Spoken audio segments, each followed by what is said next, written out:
everyone, Megan here, we're back. So we're going to keep working on our chords today. I'm going to show you guys a little bit of a cool thing you can do with that C chord, if you're using this shape in particular. And then I want to go over the scale you can use, so then if you want to try soloing on your own at home, you'll totally be able to. So let's just hop right to it. Yeah, get tuned up. Okay, so I love this guitar, by the way.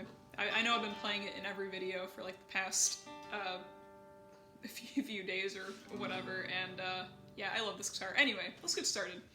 So just practice that variation on the D chord like we were doing yesterday, and then we'll add the C variation.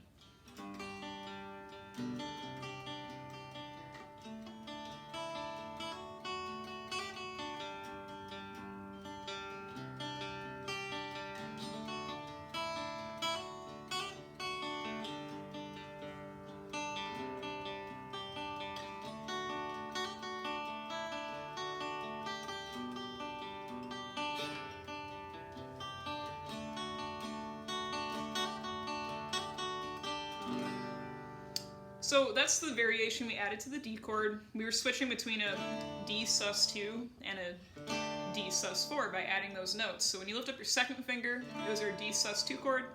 When we added our fourth finger, we made it a D sus4. So just a couple of simple changes, but it really makes a difference in the sound that you're going to get out of just even those basic chords. So if we go to the C chord shape, I'm kind of using this like variation on the C chord here. Not really using this one so much, but you can do it with this one too. Your fingers are just going to change which notes we're going to be looking at playing. So if we go to our C chord, you can actually do an approach tone to the root when you're strumming these chords, and it just adds a nice little extra layer of variation, gets more sound out of the chords that we already know and love. So I'm actually taking my first finger, leaving these two down, taking my first finger, putting it on the note B on the A string that's on the 2nd fret, and I'm playing that note first, and then hammering on to the C with my second finger. Yeah, try that a little bit.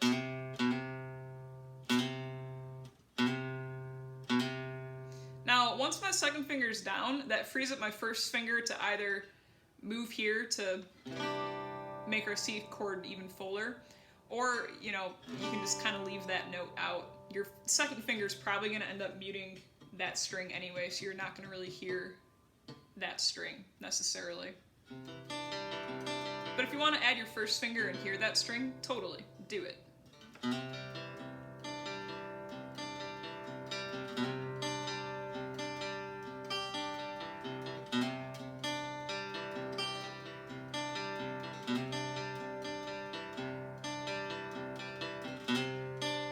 So that's one application, one thing we can do with that C chord.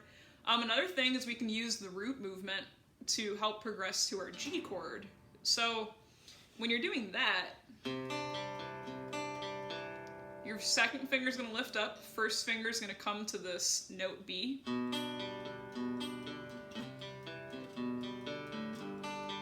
then I'm at my G chord. So it's kind of a quick change. So we go C, B, G chord.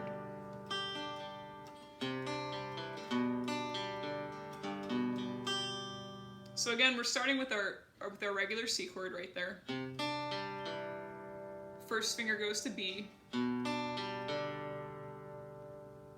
then we go to our G chord after that. And in context, it kind of sounds a little something like this.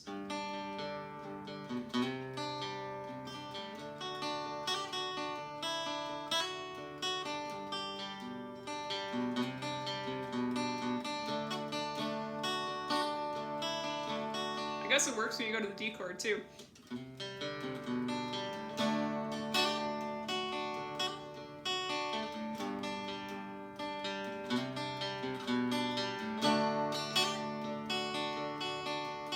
go back to our C chord though. B, G chord. So just more variations when we're strumming along or picking along with these chords that you can try on your own.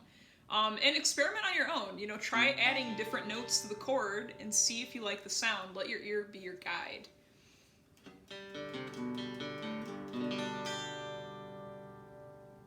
Yeah, let's strum those a little bit. We'll play our G, C, and D chord and work on those variations, add them on your own.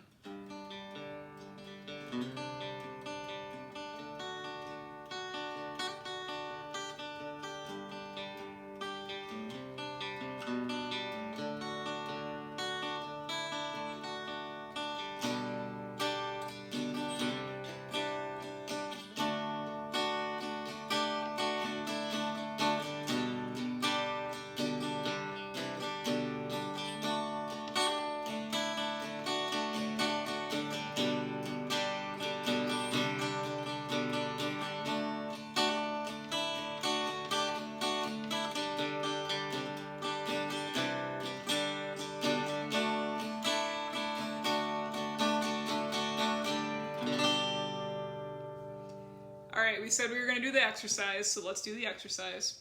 Today, we're going to start this exercise, though, on the 3rd fret. So first finger is on the 3rd fret, alternate picking with that right hand. This should be starting to feel a little bit better. So let's go ahead, let's do it. 1, 2, here we go.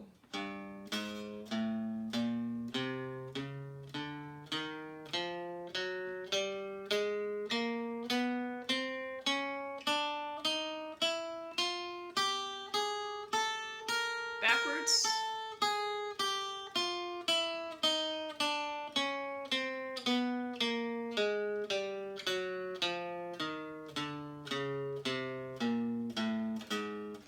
So, interesting thing, right? Like the spacing on the frets, even starting on the 3rd fret versus the 5th fret, that's only 2 frets of difference, is a little bit wider, so you can really kind of feel that difference in your hand. And we're repeating that note at the top. Let's do that again. 1, 2, here we go.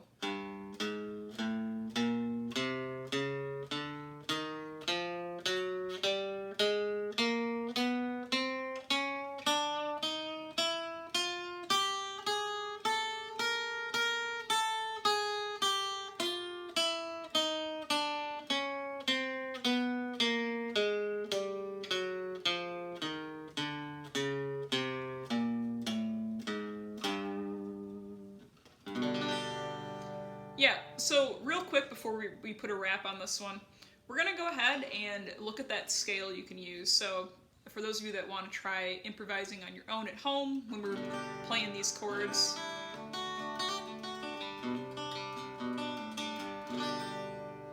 yeah, so let's go ahead and look at that scale. This is going to be a G major pentatonic scale, which means we're going to start in the note G.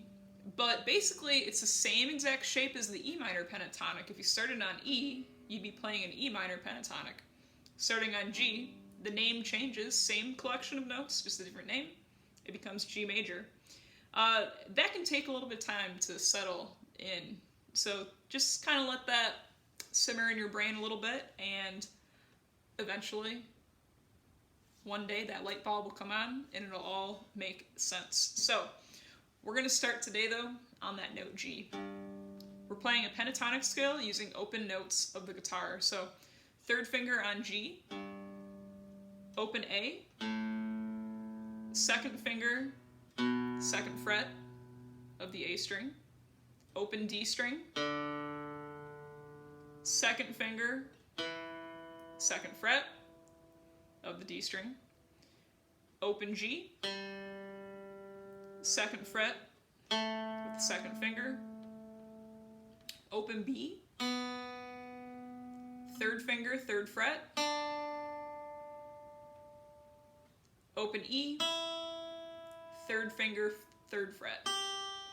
Now, when I'm showing you guys this, my fingers are coming way off the fretboard. That's because I'm trying to let you see what notes to play for the scale. But when you're actually playing this on your own, you should keep your fingers nice and close to the fretboard so we can work on that speed. So let's do that again. Start on the note G, 3rd finger, 3rd fret, note G on the low E string. Open A string, 2nd finger, 2nd fret, open D string, 2nd finger, 2nd fret, open G, second finger, second fret, open B, third finger, third fret, open high E, third finger, third fret. There we go. And make sure you're, like, look and see if you're picking the right strings, obviously. Let's go ahead and play that. We're going to play that backwards. So we're going to start with our third finger on that third fret of the high E, open E, going to the next string, third fret, open B, next string, second fret, open G, next string, second fret, open D, next string, second fret, open A, and then we're going to end on our third fret on our low E. Now, part of the scale is also that open E at the bottom, but especially when you're playing like these chords, we're in a very G major-y sounding key. So when you're fiddling along with the scale, let your ear guide you to those right notes. And your ear will tell. If you hit a sour note on a certain chord, you'll get kind of a feeling and be like, ooh, I don't know about that note. Typically, your ear is going to guide you to chord tones. Chord tones sound good. They fit the chord. So I'm going to go ahead and play these chords. If you want to keep strumming along or arpeggiating, working on adding those new notes and new techniques to the chords, feel free. If you want to try your own solo, or just work on playing that scale